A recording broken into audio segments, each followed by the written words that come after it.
Olá, querido irmão, seja Pastor bem-vindo à Aloysio, nossa live. boa noite. Esse é um momento memorável, que tem muita gente que está alegre e uma porção que está rangendo os dentes. Não sei por que disso, né?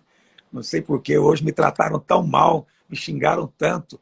Olha que eu estou acostumado a ser xingado, mas assim, até eu fiquei surpreso com a quantidade de xingamentos, né? Ok. Por que será isso, não é? Bom, mas seja muito bem-vindo. Quem sabe você não vai explicar isso para a gente hoje, por que está acontecendo tudo isso. E eu quero dizer que é Pastor um Aloysio, prazer recebê-lo, estar com você aqui. Amém? Seja muito bem-vindo. obrigado, pastor Aloysio. Na verdade, a gente não precisa de explicar porque a gente vai falar numa live hoje sobre os códigos da fé e a verdade ela não precisa de defesa. Acusavam Jesus o tempo inteiro e Jesus não se defendia. Então, a verdade ela não precisa de defesa. As pessoas elas andam muito preocupadas com as vidas das outras pessoas, né? A ponto de deixar de viver a própria vida. Então, a pessoa que às vezes quer falar ou quer se manifestar, é bom que ela sente um pouco, acalme o coração. Para quem não conhece, eu andei por 20 anos com o pastor Aloysio, foi uma das pessoas onde eu mais aprendi na vida. É top 3 em aprendizado, em tudo que eu já aprendi. Eu estava lembrando, pastor Aloysio, a primeira palavra, o primeiro termo que eu aprendi com o senhor, e foi um negócio muito engraçado, que foi a palavra excelência. Eu nunca tinha ouvido uma pessoa falar essa palavra. Eu É ainda era, mesmo? eu ainda era garoto, e eu lembro, acho que 11 anos de idade. Eu voltei, eu estudava na escola pública, e eu lembro de voltar no outro dia falando para os alunos de lá. Eu lembrei disso, eu fiquei tentando resgatar na minha cabeça o que foi o primeiro aprendizado. E eu lembro o senhor falando assim, que nós temos que ter excelência. Aí eu perguntei assim, o que é essa palavra excelência? Tanto que o senhor é excelente em tudo que faz, em todo o ensino, em todo o cuidado, e tudo que o senhor tem feito, né, edificado o reino nesse tempo. Então, para quem não conhece o pastor Aloysio, esse aqui é um dos monumentos vivos, daqueles que a gente pega os livros de história, né, vai ler e fala, esse aqui é o Leonard Ravenhill, esse aqui é Billy Graham, esse aqui é o Harbon, que está aqui um dos homens mais poderosos, mestres da palavra, e é um prazer de estar aqui passando esse pouco tempo aqui na live. Obrigado aí pela oportunidade de estar com o senhor. Pablo, vamos começar ouvindo de você, porque muitas pessoas que me seguem, acho que quem te segue conhece você, sabe da sua história, mas muitos dos que me seguem, dos que estão aqui agora ouvindo, não sabem exatamente quem é Pablo Marçal. Conta pra gente um pouco da sua história, da sua conversão, como é que foi essa sua trajetória, sua passagem pela videira, né? Se você passou por todo o nosso trilho, como foi isso na sua vida? Eu cheguei na videira ainda garoto, vi o pastor Aloysio no programa de televisão, aquela sabedoria que a gente via ali 6 horas da manhã, 6h30 da manhã no programa Viu Novo, aquilo mexeu muito com a minha família, a gente foi parar lá na videira. E eu sou Marçal, sou de Goiânia, tenho 4 filhos, tenho 15 livros publicados, e o interessante é que sempre que eu vou falar de livro, eu lembro do pastor Aloysio de novo. De mim. Porque eu ficava olhando e falava, por que esse homem é desse jeito? Por que esse homem prospera em tudo que coloca a mão? Por que tem tanta sabedoria dentro dele? Foi muitos porquês, né?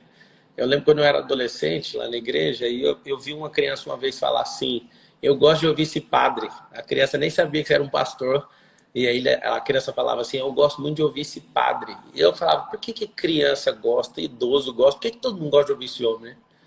E aí eu me interessei desde muito novo a modelar seus códigos. Eu posso afirmar que até 2019 eu ouvi todas as palavras que tem gravadas sua. Todas as ministrações, absolutamente. Fiz todos os cursos da videira, é curso de noiva, é curso de casado, é curso de criação de filho, curso de dinheiro, curso de tudo, né? De riquezas, fiz o seminário, fui membro, fui anfitrião, fui líder, fui discipulador.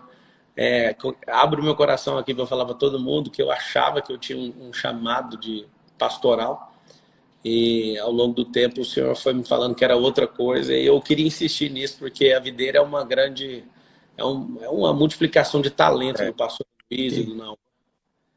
E o aqui que eu tem que queria, todo mundo vira pastor, né? Então, isso é muito bom, porque vocês investem muito na multiplicação de talentos, né?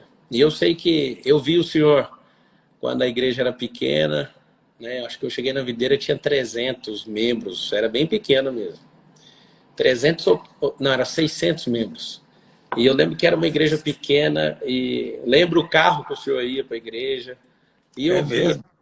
lembro um Escortezinho, o senhor tinha um Escort velho. Esporte SW. Esse, eu lembro disso, lembro da potência que era o que queimava no seu coração e continua queimando, que é o ensino da palavra. É E verdade. eu posso falar que foram bons tempos aí na videira. E para quem não me conhece, vocês não estão perdendo muita coisa, mas hoje a gente domina alguns cenários, né, no Brasil, por exemplo, sobre lançamento digital. Hoje a nossa empresa PLX é a maior do mercado. Das 16 empresas que a gente tem, a gente lidera muitas e serve muitas outras também.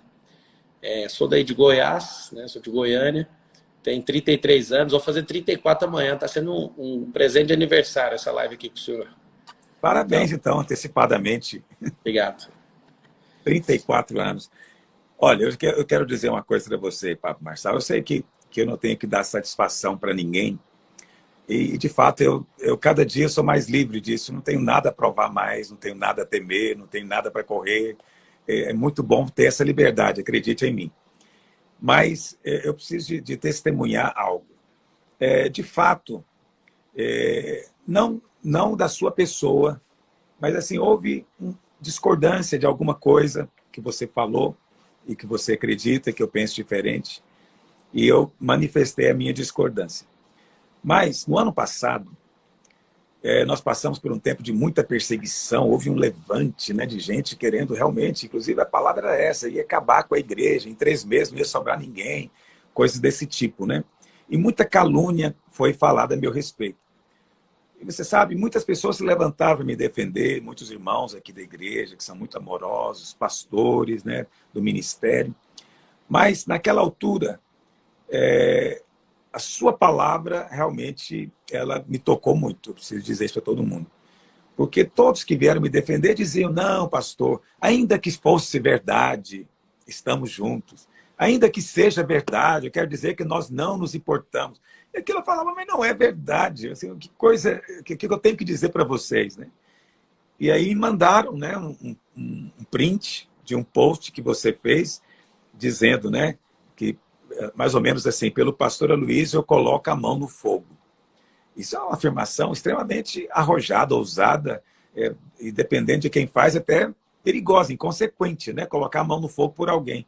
Mas aquilo eu vou te dizer, me deixou profundamente chocado. Assim, eu falei, poxa vida, esse irmão, eu tenho divergências, eu tenho discordâncias, e ele colocou tudo isso de lado e percebeu que eu não sou exatamente o que estão dizendo, que eu tenho uma história, e diz, não, por ele eu ponho a mão no fogo. Naquele momento eu falei, não, eu preciso de mandar uma mensagem, eu preciso de mostrar que o meu coração não é contra a pessoa. Se mesmo que às vezes há discordância de ideias, nós somos pregadores da graça e nós vivemos na graça. E você deve se lembrar, eu te mandei uma mensagem agradecendo, dizendo que eu estava muito tocado, quer dizer, assim, eu não falei isso para ninguém, mas aquilo me tocou tanto que eu chorei na hora. Eu falei, puxa vida, quantos tiveram a coragem de fazer isso por mim? E você fez. E eu não tinha te pedido, não tinha nem liberdade, aliás, eu não peço para ninguém, nem para minha mãe eu pediria isso. E você fez. E você respondeu depois, a gente conversou, e eu confesso que você é um cara muito inteligente, você é um cara muito sábio. Naquele dia você me deu um nó, você me deu um laço, e você me deixou sem saída, como se diz. Então, eu passei a ver tudo isso com outros olhos e ver você também com outros olhos. De fato, foi um momento muito importante para mim. Eu queria que você soubesse disso e queria muito reconhecer isso diante de todos os outros. Então, eu não tenho, sabe, a gente chega numa fase da vida que é uma bobagem você defender qualquer tipo de orgulho. Nós temos que ser homens de Deus suficiente para reconhecer quando há um favor de Deus sobre alguém e esse alguém te estende a mão. Foi isso que você fez para mim aquele dia, você estendeu a mão para mim. E eu me lembro de conversar com você e você me disse que nunca, há muito tempo você não apanhava tanto na internet como você apanhou por causa de mim. E eu fiquei pensando, quem sou eu? Estou aqui em Goiânia, que não sou nada. E as pessoas irem lá persegui-lo por causa de mim. Né? Você diz que recebeu centenas de mensagens negativas, ruins, falando mal. E mesmo assim você se posicionou. Eu queria publicamente te agradecer por isso. Eu quero dizer que eu jamais vou me esquecer. Jamais vou me esquecer. E depois você aceitar fazer essa live também aqui, eu sei que isso tudo pode ter, né, para você significado e consequências, e você está acima disso tudo. Então eu quero dizer para você que nós, os pastores aqui em Goiânia, nós reconhecemos a sua atitude, a sua postura e nos sentimos muito, como é que eu vou dizer, honrados. Acho que a palavra certa é essa. Essa é uma palavrinha que está meio fora de moda, muita gente falando mal e dizendo que isso é uma maneira de manipular pessoas, mas não é. A honra é a maneira bíblica, a maneira mais correta de nos relacionarmos. E você escolheu esse caminho. Por isso Deus está te abençoando e vou te dizer, vai te abençoar mais ainda. Então, se você se julga abençoado, você ainda não viu o que Deus tem para fazer na sua vida por causa dessas escolhas que você tem feito. Mas eu não quero ficar falando, porque quem fala aqui é o entrevistado, você é que vai falar.